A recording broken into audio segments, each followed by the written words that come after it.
As a little boy, Todd Gobel was like most children, playful and happy. All of that changed when he was put in daycare. I was abused for quite some time at a kind of a daycare center type of place, preschool type place, and I knew that was wrong. Didn't know why exactly. I'm obviously at that age I was a little too young to even understand what any of that meant, but I knew something was wrong. The woman who abused Todd also threatened him. She told me if I didn't go along with this and go to where we were to go, she would tell my parents. And it was, you know, one of the most amazing cons of all time, because I, of course, as a kid, believed that and was scared and thought, boy, I would be in big trouble if my parents knew what was happening. The abuse continued for over a year.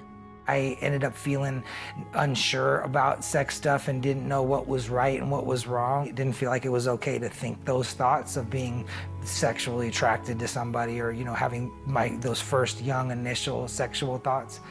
Guilt and shame kind of came up. It felt maybe like it was something that wasn't okay. In high school, those feelings turned to rage. I began fighting in school, getting in trouble for physical fights. I was in a whole lot of trouble. He started experimenting with drugs and alcohol.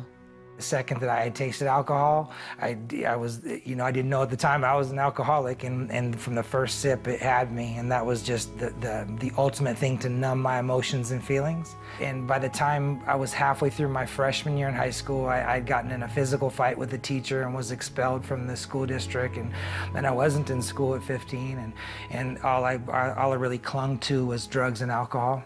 At 17, Todd met a high school senior who was making several $100s per day as a pimp. He would come one day in a Porsche, the next day he would come in a Cadillac, next day he'd come on a super bike motorcycle.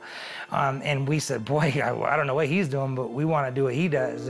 And so I reached out to him, and we instantly became best friends. Todd quickly learned how to lure women into prostitution. All mental manipulation, essentially say, you gotta trust me, I'm your man, but I'm also your manager, and I can see past this curve in the road that you can't see. So you're gonna have to trust me and put your faith in me, that I can see that it doesn't seem right now, but it will be right in the future, and you're just gonna have to trust me on that. I had absolutely no respect for women, so it was this kind of weird paradox where we looked at them and considered them names that I wouldn't say on camera. Enforcement was a pimp's primary responsibility. His girls had to perform, and his customers had to pay. One day, a customer refused payment.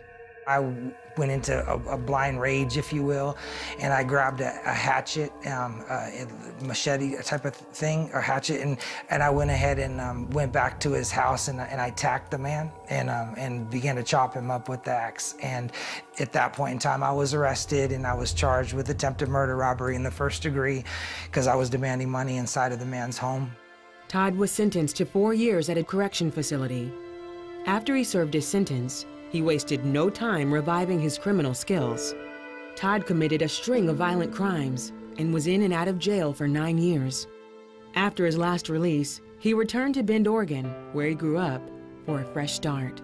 A friend of his father heard about Todd's criminal past and wanted to help. He said, you know, what you're doing is you're on the Titanic and the ship is sinking and you're rearranging the deck chairs. So you're in a different position, but you're still going down. And I was like, well, you know, whoa, that's a little powerful. And for some reason, that analogy just super hit home with me. He took me out here to these mountains that are the Three Sisters that you can see from Bend. And he had me walk out in the field and he says, you see those mountains? How they're white covered in snow? And that's how God looks at you. And that's how God looks at your life, regardless of what you've done. What moved me so much was the major contrast between what I felt inside me and my insides. I felt like if you could rip open my chest and look at my insides, it looked like one of those smoking commercials for someone that's the lifelong black lung. I mean, I just felt so dirty and decrepit inside. And so looking at that mountain, it was this contrast to thinking, I thought, that's the opposite of what I am. I mean, the polar opposite. And to think that, oh, God looks at me like that seems like impossible, but yet super profound. And at the time, it was so amazing. He led me through the sinner's prayer, and he led me to Christ that day. And I wanted Jesus in my life, and it wasn't that I had turned a corner to be on fire for the Lord whatsoever, but I knew that what I was doing didn't work. And the thought and idea that maybe there was this glimpse or glimmer of an idea that I could be forgiven. Todd says he sincerely asked Jesus into his heart, but he still struggled with his old lifestyle. He didn't know what to do or where to go, so he decided to go home to his parents. The idea that I could come home and my parents would treat me like I was the prodigal son and they wanted to roll out the red carpet for me. I knew one thing, I didn't deserve it. But they did, and they showed me the real love of Jesus. These people that I used to hate and think that was just, full of it, are actually got more love than I've ever shown any human being. And my dad's testimony consists of 20 years on his knees praying every single night, waking up at 2 in the morning, going out to the living room, pleading with God, begging God to change me, being angry with God. I could never imagine having someone put that much dirt on my life and my family and my name and have him come back home and treat him as though he was some kind of prince. There are times when you take your child and you just lay him on God's altar. You say, that's it, I'm done, I can't do anymore. When you finally release everything and lay your child up on God's altar, I think that's when God does his best work, and when we see those miracles really take place. Today, Todd is married to Sarah, and they have a son, Alonzo.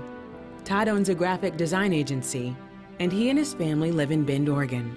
I think God pursued me the same way he pursues all of us, because he loves us so much, and in that way I'm not any different than anybody else. God pursues us and continues to.